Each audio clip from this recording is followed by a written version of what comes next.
मसीह की। आज का वचन व्यवस्था विवरण की पुस्तक, उसमें 20वां अध्याय और उसका 4था पद। इसमें हम लिखा हुआ पाते हैं, क्योंकि तुम्हारा परमेश्वर यहोवा तुम्हारे शत्रुओं से युद्ध करने और तुम्हें बचाने के लिए तुम्हारे संग चलता है। मेरे प्रियो,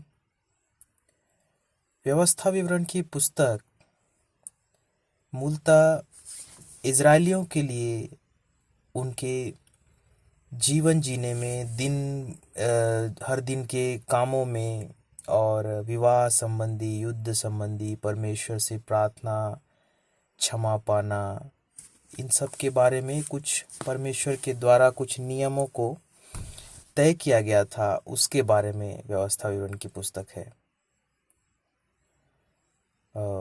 लेकिन ये जो बाइबिल ऐप है जो मोबाइल में होता है, उसमें रैंडम कोई भी वचन आ जाता है, उसी को मैं यूट्यूब में पोस्ट करने की अपने तरफ से बोलकर जितना मुझको परमेश्वर सहायता करता है उसके हिसाब से मैं पोस्ट करने की कोशिश करता हूँ। तो आज का जो वचन था यही व्यवस्था विवरण से था। इसमें लिखा है, क्योंकि तुम्हारा परमेश्वर तुम्हारे शत्रुओं से युद्ध करने और तुम्हारे बचाने के लिए तुम्हारे संग चलता है। मेरे प्रियो, ये वचन हमारे लिए बहुत शांति देने वाला वचन। इस पद को हम अगर अकेला पद को पढ़ते हैं तो हम पाते हैं, इस वचन से हम ये समझते हैं, अगर हम पूरा अध्याय को ना पढ़ें तो परमेश्वर हमारे साथ हमेशा है और शत्रुओं से हमारी रक्षा करता है, ऐसा हम समझ सकते हैं। लेकिन इस व्यवस्था विवरण 20 अध्याय की पूरा 1 से लेकर 20 पद तक अगर हम पढ़ते हैं तो उसमें इजरायलियों को युद्ध में जाने, युद्ध में लड़ने और उसमें से जो युद्ध खत्म करने के बाद जब वो विजय पाते हैं, उसके बाद जो भी चीज़ उनके हाथ में लगता है उसको किस प्रकार से उपयोग करना है, नहीं करना है, यहोवा उसके बारे में क्या बताता है, क्या नहीं बताता है ना, उसके बारे में ये लिखा हुआ है। जो फिजिकली जो इजरायलियों के ऊपर जो युद्ध करते थे, उनके ऊपर चढ़ाई करते थे, उनके बारे में लिखा है।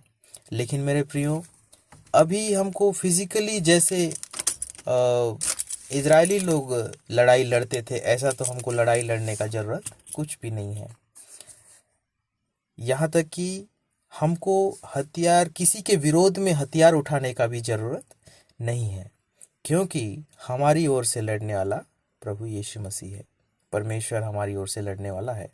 वचन कहता है कि चुप रहो और परमेश्वर के कामों को देखो, अपना बोझ यहोवा पर डाल दो और वही संभालेगा।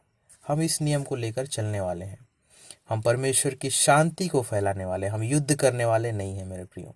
लेकिन मेरे प्रियो, युद्ध अभी भी है, लेकिन युद्ध वो तलवार, घोड़े, हाथी, खून बहाना, ये युद्ध नहीं है मेरे प्रियो।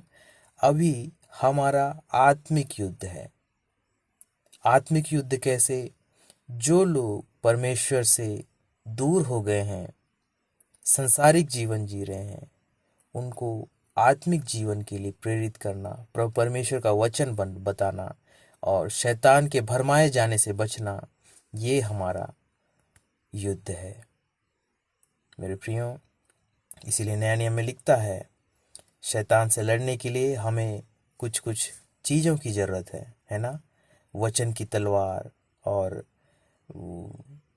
विश्वास की टोप, कमरबंद, ये सब हमको नया नियम में पढ़ने को मिलता है मेरे प्रियो। इसी 20 अध्याय को अगर हम नया नियम के हिसाब से पढ़ेंगे, है ना, तो उसमें पहला इसी 20 अध्याय में, व्यवस्था विवरण 20 अध्याय के पहले पद में क्या लिखता है? जब तू अपने शत्रुओं से युद्ध करने को जाए और घोड़े, रथ और अपने से अधिक सेना को देखे, तब उनसे ना डरना। तेरा परमेश्वर यहोवा जो तुझे मिस्र देश से निकाल ले आया है, वह तेरे संग है।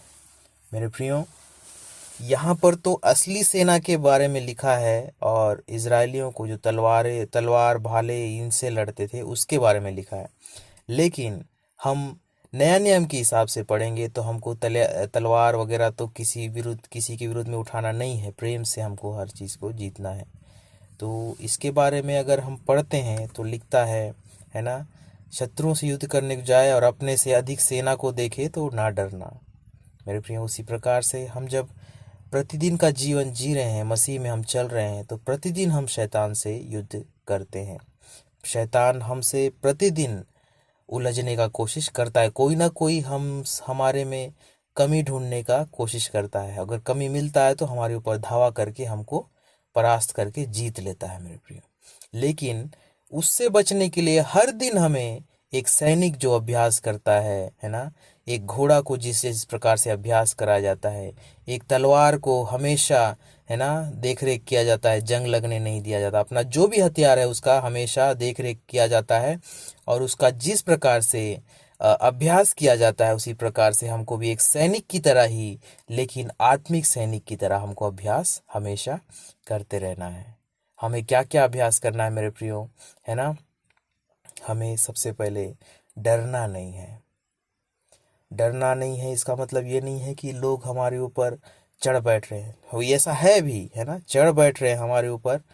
कई जगह हम देखते हैं विरोध होता है तो विरोध करने वाले हथियार लेकर कलीसिया के ऊपर टूट पड़ते हैं। कई जगह में उनको लहूलुहान कर देते हैं, कई जगह में विश्वासियों का जान भी चले जाता है। तो ऐसा तो है कि हमारे आगे सेना के जैसा लड़ने के लिए लोग आ जाते हैं। तो इसका मतलब ये नहीं है कि हमको अभ्यास करना है तो तलवार चलाने का, तलवार अपने पास रखना है, हथियार अपने पास रखना है, ऐसा कुछ भी नहीं है मेरे प्रियो। हमें हथियार रखने का कोई भी जरूरत नहीं है। हमारा हथियार है मेरे प्रियो वचन, परमेश्वर का दिया हुआ वचन। ये बाइबिल हमारा तलवार है और प्रार्थना हमारा ढाल है मेरे प्रियो। हमको जो विरोध करने आते हैं, हथियार लेकर आते हैं, उनके जैसा हमको तलवार नहीं चलाना, उनको घायल नहीं करना है, शारीरिक रूप से घायल नहीं करना है। हमको वचन का तलवार चलाना है और उनके जो शारीरिक पना है उसको घायल करना है मेरे प्रियो। इसीलिए हमको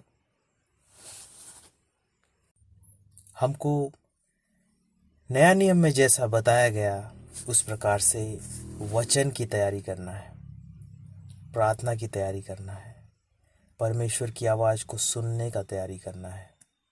जिस प्रकार मेरे प्रियो एक योद्धा असली जीवन में लड़ने को जाता है तो सबसे पहले क्या करता है, अपने स्वास्थ्य को देखता है, क्योंकि वो शत्रु के सामने तभी खड़ा हो पाएगा जब वो स्वस्थ रहे, हष्ट पुष्ट रहे, उसका ताकत रहे, है ना, शारीरिक ताकत भी उसका रहे। हमारा शारीरिक ताकत कहाँ से आएगा? विश्वास से आएगा, विश्वास का ताकत। हमारा विश्वास कितना मजबूत है हमको ये देखना है। और मेरे प्रियो, जितने सैनिक होते हैं, जितने भी सेना में है ना, उनका ताकत एक बराबर नहीं होता। कोई बहुत ताकतवर रहता है, कोई कम रहता है, नॉर्मल इंसान से बराबर भी होते हैं। लेकिन वो लोग अभ्यास करते करते अपने ताकत को उस रीति तक ला लेते हैं कि कोई शत्रु उनके सामने आए तो वो उससे लड़ पाए। उसी तरह मेरे प्रियो, हमारा विश्वास का ताकत हो सकता है हम में से कई लोगों का, है ना, इतना मजबूत ताकत हो कि परमेश्वर से वो 1 to 1 बात कर सकें, और हम में से किसी का इतना कमज़ोर ताकत हो सकता है कि हमारे दिल में शंका रहता हो कि मैंने तो मांग तो लिया, लेकिन परमेश्वर सुना कि नहीं सुना, परमेश्वर सही समय पे उसको देगा कि नहीं देगा। ऐसा विश्वास कम ज़्यादा होता है। लेकिन मेरे प्रियो, जिस प्रकार से एक सिपाही अपनी कमजोरी को दूर करने के लिए उस चीज़ को, अपने शरीर का अभ्यास करता है, कसरत करता है ना, वो हर एक प्रकार की भार उठाना, दौड़ना, भूखे रहना, नींद को हराना, ये सारी चीज़ों का अभ्यास करता है कि शत्रु से किसी भी बात में वो कम ना हो जाए। उसी प्रकार से मेरे प्रियो, हमको अपना शारीरिक ताकत बढ़ाने से कोई लाभ नहीं होगा। हमको अपना आत्मिक ताकत बढ़ाना है, वो विश्वास से बढ़ेगा, है ना। हमको विश्वास को इतना दृढ़ करना है कि हम अपने सामने में स्वयं मृत्यु को देख लें, है ना। जिस प्रकार से पौलुस कह रहा था कि हमने अपने सामने मौत को देख लिया और हम लोग सोच भी रहे थे कि अब हमको जाना है, हमारा मृत्यु का आज्ञा हो गया है, तब भी वो नहीं डरा मेरे प्रियो। परमेश्वर के ऊपर उसको भरोसा था। वही भरोसा, उतना ही भरोसा हमको अपने लिए जगाने का जरूरत है मेरे प्रियो। उसके बाद में आता है एक सैनिक, हष्ट पुष्ट होता है, शारीरिक रूप से फिट होता है। उसके बाद में वो देखता है अपना हथियार, मेरा हथियार सही है कि नहीं। अगला आदमी आएगा, उसके पास जैसा हथियार होगा, उसको रोकने के लिए मेरे पास में हथियार है कि नहीं, समुचित जितना भी उपकरण मेरे पास में होना है वो सब चीज़ मेरे पास है कि नहीं। तो मेरे प्रियो, हमारा हथियार क्या है? प्रार्थना, वचन, ये दो चीज हम अब एक हथियार के रूप में देख सकते हैं मेरे प्रियो। मेरे प्रियो, हमको प्रार्थना में, जैसे सैनिक अपने हथियार को, है ना, धार को, उसके हथियार को, धार को कम होने नहीं देता है, उसी प्रकार से हमारा प्रार्थना का धार को भी हमको बढ़ाना है। प्रार्थना को हमको बढ़ाते जाना है, प्रार्थना को और प्रभावी बनाते जाना है। जैसे तलवार को ज़्यादा भारी हो जाएगा तो चला नहीं पाएगा, ज़्यादा हल्का हो जाएगा तो शत्रु का जो तलवार है उसके सामने वो टिक नहीं पाएगा। तो वो चीज़ बैलेंस होना चाहिए। तो मेरे प्रियो, वो चीज़ प्रभावी होना चाहिए। ऐसा नहीं कि वो टेढ़ा मेढ़ा मत हो जाए इसलिए उसके ऊपर ज़्यादा मेटल डाल दिए, उसके बाद उसके खुद के हाथ से नहीं चल पा रहा है, और चल पाए इसके लिए हल्का करते करते इतना हल्का कर दिया कि एक ही बार जब दूसरी तलवार से टकराया वो टूट गया या मुड़ गया। उसके बाद वो ज़्यादा भारी रहने से भी काम नहीं आएगा, ज़्यादा हल्का रहने से भी काम नहीं आएगा। वो प्रभावी होना चाहिए, है ना। उसका बैलेंस होना चाहिए कि टकराए तो टूटे भी ना और इतना हल्का भी ना हो कि वो मुड़ तुड़ जाए और चलाने में भी कठिनाई ना हो। हमको उसे प्रार्थना को वैसे ही करना है। प्रार्थना हमारा प्रभावी होना चाहिए। ऐसा नहीं कि दिन भर आप प्रार्थना में बैठ जा रहे हो, उसका कोई फल नहीं मिल रहा है। और ऐसा भी नहीं है कि 2 मिनट प्रार्थना करने के बाद आपको बोर लग गया, आलसीपना आ गया। आपको प्रभावी प्रार्थना करना है, परमेश्वर को उसको सुनना चाहिए, आपको दिल से प्रार्थना करना है। ये नहीं कि परमेश्वर ऐसा है, वैसा है, दुनियादारी है, ऐसा है, ऐसा है। अपना हथियार को प्रभावी बनाना है कि अगला को वो वार करने पर उसके ऊपर प्रभावी होना चाहिए। उसके बाद हमारा दूसरा हथियार है वचन। वचन भी मेरे प्रियो, जिस प्रकार से कारगर हथियार एक सैनिक को मिल तो गया लेकिन चलाने नहीं आता है उसको, चलाता भी है तो अंते तंते चलाता है। आपके पास तीर है, A1 ग्रेड का है, अच्छी कंपनी का तीर है, टूटता नहीं है, उसका नोक जो है वो भोंतरा नहीं होता है, लेकिन आपका निशाना ठीक नहीं है तो फिर किस काम का है वो हथियार। उसी प्रकार से मेरे प्रियो, वचन को हमको साधना है। हमारा वचन सही निशाने पर लगना चाहिए। हमको वचन का ज्ञान होना बहुत ज़रूरी है। अगर वचन हम सही समय पे, सही वचन हमको नहीं मिलेगा तो हम प्रार्थना कैसे करेंगे मेरे प्रियो। हम परमेश्वर को कैसे हम क्लेम करेंगे कि परमेश्वर आपने ऐसा मेरे लिए कहा तो मैं चाहता हूँ मेरे लिए भी हो। हमको वचन ही नहीं मालूम है। तो मेरे प्रियो, हमको अपना हथियार को साधने का जरूरी है।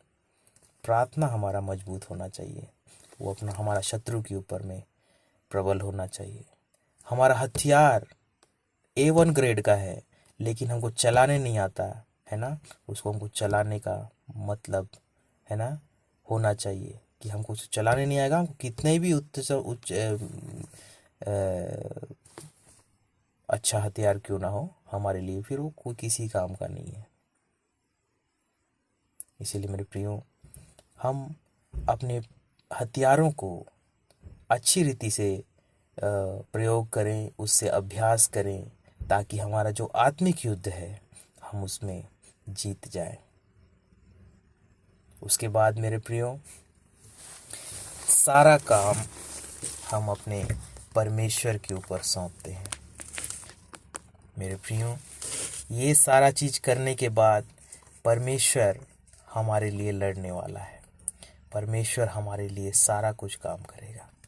हमको अपने हाथ पैर नहीं चलाना है, हमको सिर्फ भरोसा रखना है, प्रार्थना करना है और वचन पे चलना है। उसके बाद सारा काम परमेश्वर का है। हम तो हथियार नहीं उठा सकते मेरे प्रियो, लेकिन हमारे आगे जो हथियार उठा कर आएंगे उनका हथियार को विफल करेगा हमारा परमेश्वर।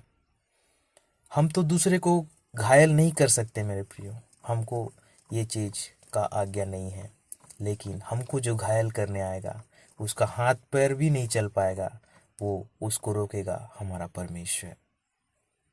हमको खदेड़ने के लिए हमारे सामने लोग हमारे नुकसान करने के लिए आएंगे। हमको दूसरे का नुकसान नहीं करना है, लेकिन हमारे नुकसान करने के लिए जो आएगा उसको रोकेगा कौन?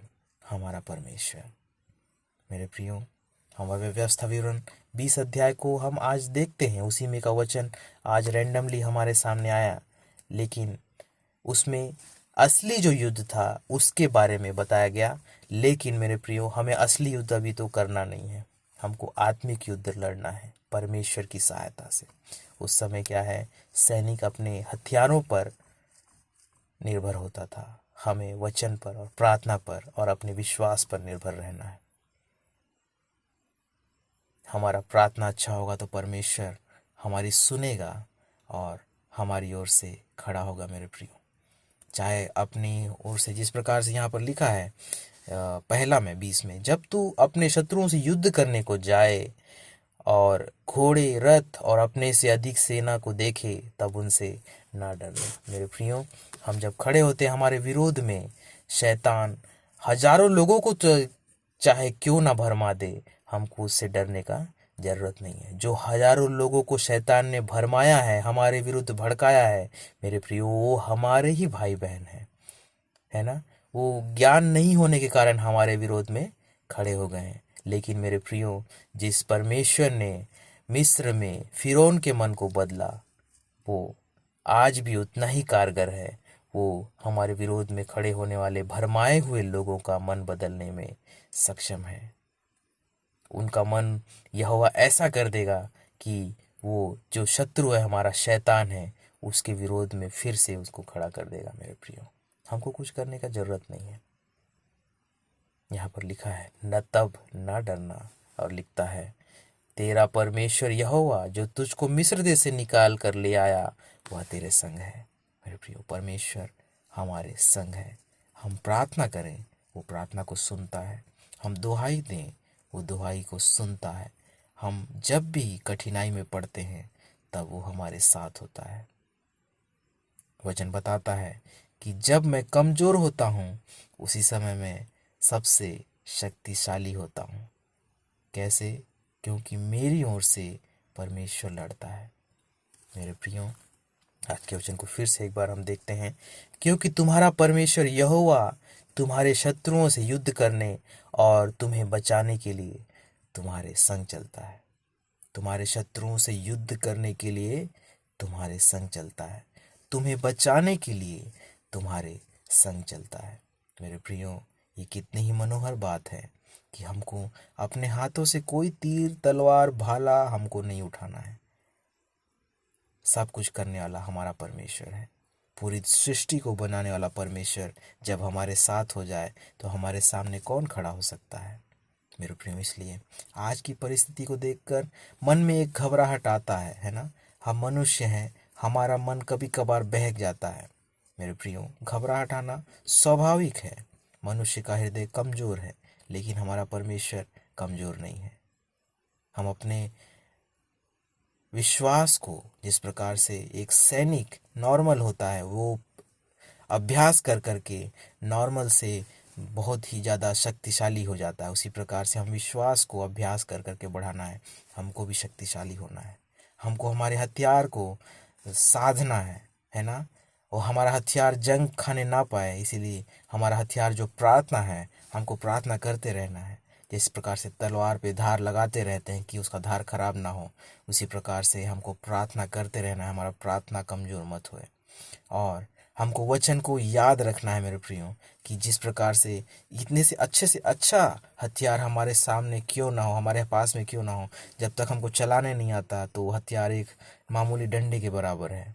तो उसी प्रकार से मेरे प्रियो, वचन को भी हमको प्रयोग करना सीखना है। वचन को भी हमको प्रार्थना में उपयोग करना सीखना है मेरे प्रियो। तभी हम आत्मिक युद्ध में परमेश्वर के द्वारा विजयी होंगे।